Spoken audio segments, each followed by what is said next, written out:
ध्यान रखना भक्तों, आज मामा शकुनी जो है दुर्योधन को उपाय बता रहे और मामा शकुनी ने जवाब दिया,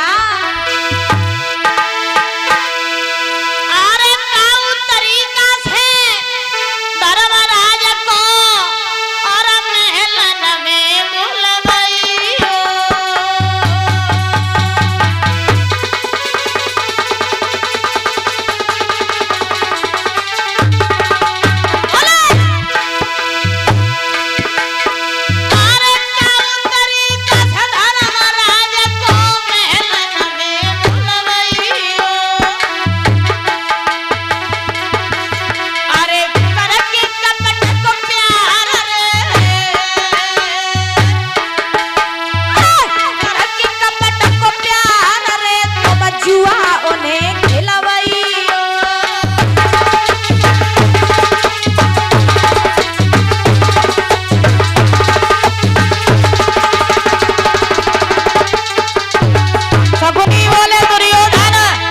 किसी तरीका से तुम धर्मराज युधिष्ठिर को अपने महलों में हस्तिनापुर बुला लो और बुला करके जुआ का खेल खिलवाओ और जुआ के खेल में उन्हें हरवा दो।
किसी तरीका से धर्मराज पांडवों को द्रौपदी सहित यहाँ हस्तिनापुर में बुला लो, जुआ का खेल खिलवाएंगे, सबको हरा करके उनका सब कुछ छीन लेंगे, तुम्हारा बदला पूरा हो जाएगा। महाराज उसी समय ध्यान रखना, आज जैसे ही ये युक्ति बताई है, बताने के बाद में इधर दुर्योधन ने क्या किया, बिल्कुल विलंब नहीं किया और पत्र लिख दिया कि हे भैया युधिष्ठिर, हमारी बहुत लालसा है कि आप हमारे हस्तिनापुर में आओ और आ करके हम सारे भाई इकट्ठे हो और इकट्ठे हो करके कुछ ना कुछ नया कार्यक्रम करें, नया आयोजन करें। पत्र लिख दिया, लिख करके महाराज पहुंचा दिया है इंद्रप्रस्थ में युधिष्ठिर के पास।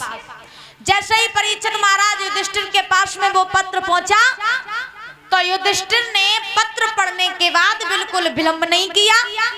युधिष्ठिर जो है महाराज पांचों भाई द्रौपदी सहित आज आए हैं हस्तिनापुर में।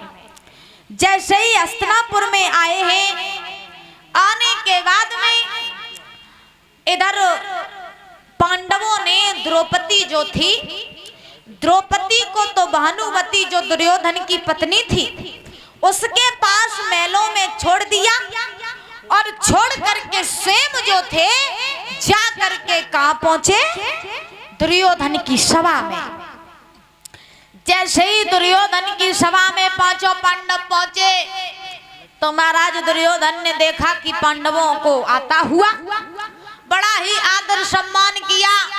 आदर सम्मान करने के बाद में सुंदर से आसन पर बिठाया और बैठाने के बाद में इधर महाराज पितामह भीष्म जो थे उन्होंने जब ये जाना कि पांडव द्रौपदी सहित हस्तिनापुर में आ गए तो भीष्म को पता था कि दुर्योधन इनके साथ चाल करेगा, उन्हें पहले से पता था। तो महाराज पितामह भीष्म पहुंचे पांडवों के पास में और पांडवों के पास में जा करके जवाब दिया, बेटा युधिष्ठिर तुम्हें यहाँ नहीं आना चाहिए था। बोले क्यों नहीं आना चाहिए था? भीष्म बोले हैं लाला तुम्हें नहीं पता है, या तुम आए तो हो लेकिन तुम्हें नहीं पता यहाँ तुम्हारे लिए कपट का जाल बिछाया गया है। यहाँ दुर्योधन ने तुम्हारा सब कुछ लेने के लिए, सब कुछ छीनने के लिए तुम्हारे लिए जाल बिछाया है। तुम मेरी बात मानो, यहाँ से लौट जाओ, नहीं तो तुम बहुत पछताओगे। जवाब दिया है, बोले हे भीष्म सुनो लाला, कि तुम सुनो लाला मेरी बात, बोले कि तुम सुनो लाला मेरी बात, और फंसे चंडाल चौकड़ी आए के, तुम सुनो लाला मेरी बात।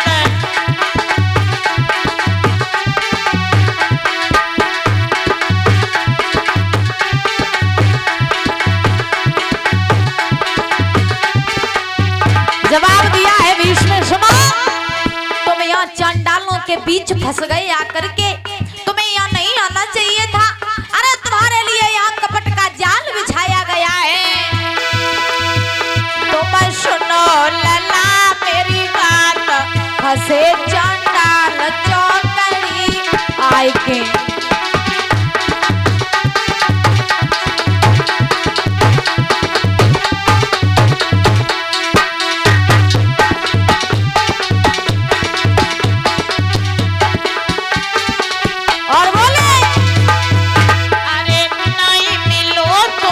कोई बाना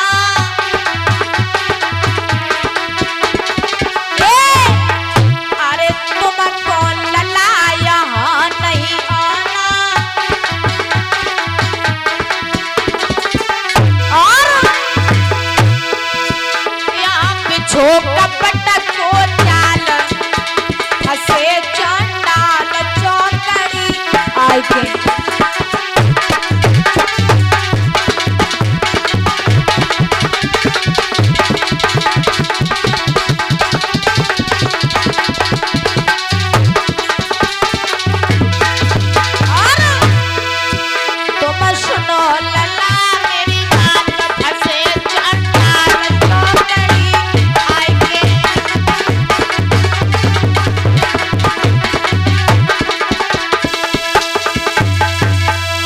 बोले तुम्हें नहीं पता है, तुम्हारे लिए यहाँ कपट का जाल बिछाया हुआ है, यहाँ से लौट जाओ।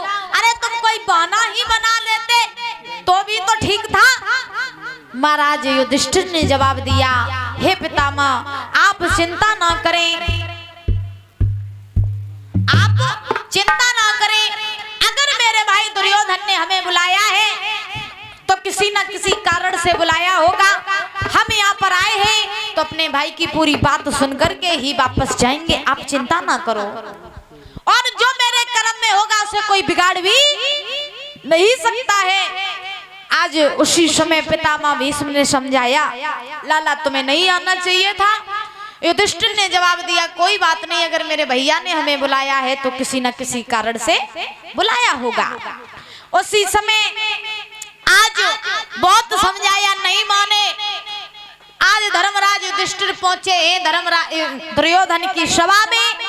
पहुंचने के बाद में दुर्योधन ने बड़ा सम्मान किया है, सुंदर से आसन पर बैठाया है। और बैठाने के बाद में दुर्योधन ने जवाब दिया, भैया आ गए?